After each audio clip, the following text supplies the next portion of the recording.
औज़ुबिल्लाहिमिनश्शैतानिर्रजीम बिस्मिल्लाहिर्रहमानिर्रहीम। मेरा उस शहर अदावत में बसेरा है जहाँ हर चेहरा बज़ाहिर बड़ा सुनहरा है।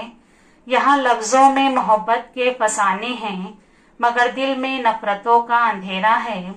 यहाँ सजदों में भी नीयत नहीं बदलती, यहाँ सजदों में भी नीयत नहीं बदलती, हर दिल में किसी का बुरा ही ठहरा है। मेरा उस शहर अदावत में बसेरा है जहाँ लोग सजदों में भी लोगों का बुरा सोचते हैं। यहाँ चेहरों पर मुस्कुराहटें हैं मगर दिलों में हसद के अंधेरे हैं। यहाँ ज़बानों पर दुआएं हैं मगर नियतों में नफरत के साए हैं। मगर याद रखो, अल्लाह दिलों की नियतों को देखता है। अगर तुम ऐसे माहौल में रहते हो जहाँ लोग तुम्हारे लिए बुरा सोचते हैं, दिल में हसद रखते हैं, तुमसे नफरत करते हैं, तो तुम अपने दिल को साफ रखो। लोगों की नफरत तुम्हारी रोशनी को कम नहीं कर सकती, इसलिए नफरतों के शहर में भी मोहब्बत बांटो। बदगुमानी के माहौल में भी हुस्न ज़न रखो।